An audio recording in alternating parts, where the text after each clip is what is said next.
नाही, महत्त्वाची अपडेट. लाडक्या बहीण योजनेची महत्त्वाची अपडेट आपण घेऊन आलो आहोत. बघा, 25वा हप्ता, 24वा हप्ता हा मागच्या महिन्यात भेटला होता, तो 15 तारखेला. परंतु आता 25वा हप्ता लाडक्या बहीण योजनेचा ऑगस्ट महिन्यामध्ये कधीपर्यंत भेटणार आहे, याची अनेक जाहिरात, अनेक व्हिडिओ सोशल मीडियावर न्यूजमध्ये येत आहेत. म्हणजे न्यूजवाले पण चालवत आहेत की 10 तारखेपर्यंत भेटेल, 9 तारखेपर्यंत भेटेल. आज तर 9 तारीख आहे, हे आपल्या सगळ्यांना माहीत आहे. आणि नॉर्मल एक्झॅक्टली तारीख ही 10 तारखेपर्यंत सांगितली जाते, पण अजूनही फिक्सपणे आपण सांगू शकत नाही. कारण या ठिकाणी जी माहिती आहे,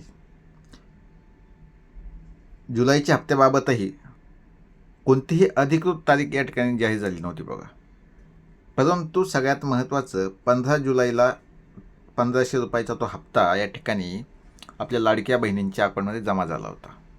म्हणजे तुम्ही लक्षात घ्या, आत्तासुद्धा आणि इथून मागचा अंदाज घेतल्यानुसारसुद्धा तुम्ही जर अभ्यास केला तर एक गोष्ट लक्षात येते की 15 तारखेपर्यंत, किंवा समजून जा ना 15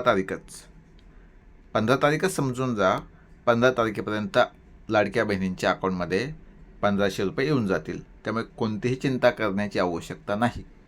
कोणी 7 तारीख सांगतंय, कोणी 5 सांगतंय, ह्या तारखी होऊन गेल्यात. आता कोणी 10 सांगतंय, कोणी त्याच्यानंतर 11 सांगतंय, आता मी 15 सांगतोय. 15 का सांगतोय हे लक्षात घ्या की 15 जुलै ही तारीख मागच्या महिन्याची होती आणि इथून मागचेसुद्धा महिने याच आसपास भेटलेले आहेत. त्यामुळे काही चिंता नाही, तुम्हाला ते पैसे भेटणार आहेत. आता कुणाला भेटणार नाही याच्यावर जर व्हिडिओ पाहिजे असेल तो व्हिडिओसुद्धा आपण घेऊन येऊ. कारण अनेक कारणं आहेत ज्यामुळे लाडक्या बहिणींचे पैसे भेटत नाहीत. अनेक लाडक्या बहिणी याच्यातून अपात्र ठरत आहेत. त्या का ठरत आहेत याच्याबद्दल आपला व्हिडिओ येईलच. परंतु सगळ्यात महत्त्वाचं, ज्या लाडक्या बहिणी वाट बघत आहेत त्यांना माझं सांगणं आहे की टेन्शन घेऊ नका, 15 तारखेपर्यंत अकाउंटमध्ये पैसे येऊन जातील.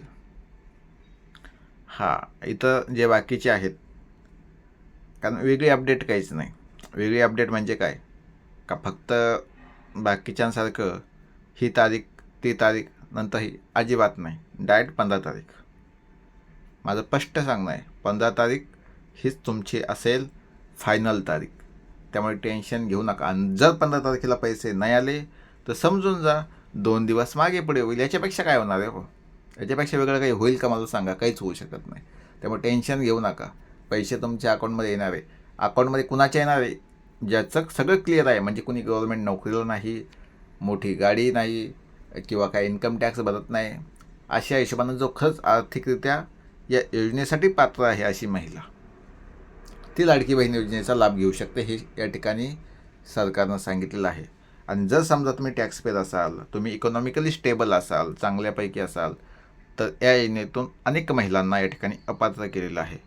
आणि सगळ्यात महत्त्वाचं, KYC केल्यावर ह्या सगळ्या गोष्टी समोर येतात. आधार कार्डशी सगळ्या गोष्टी लिंक असतात. आणि तेव्हा अनेक जणं KYC करत नाहीत. त्याचं कारणच आहे, कारण KYC करणं म्हणजे सगळं डिजिटल करणं. तुमचं बँक अकाउंट सगळ्यात पहिल्यांदा डिजिटल होतं ते आधार कार्डाशी. आणि आज आधारशी सगळं लिंक आहे, आपल्याला माहिती आहे. आपली जमीनसुद्धा आपल्याला दिसते, आपण किती इन्कम टॅक्स पे करतो हे सुद्धा दिसतं. आणि सगळ्यात महत्त्वाचं, आपल्या नावावर जी प्रॉपर्टी आहे, एखादी गाडी असेल, तिचासुद्धा डाटा आज सरकारकडे उपलब्ध दिसतो.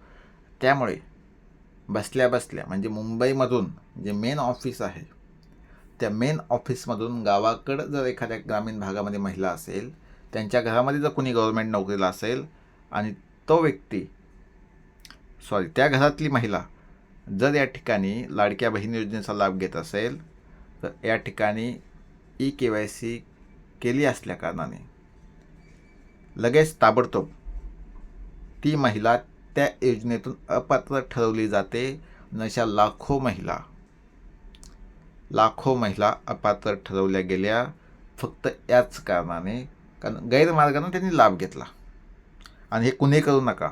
ज्याच्या हक्काचंही त्याला भेटलंच पाहिजे, परंतु विनाकारण चुकीच्या मार्गानं फक्त मी क्वालिफाय होते म्हणून त्या ठिकाणी तुम्ही नाव नोंदवू नका. तर हा पैसा टॅक्स पे करणाऱ्यांचाच आहे, परंतु विनाकारण तो पैसा आपण हडपायचा नाही, हे लक्षात घ्या. जर आपली आर्थिक परिस्थिती चांगली असेल तर विनाकारण त्या योजनेमध्ये तुम्ही हे करू नका.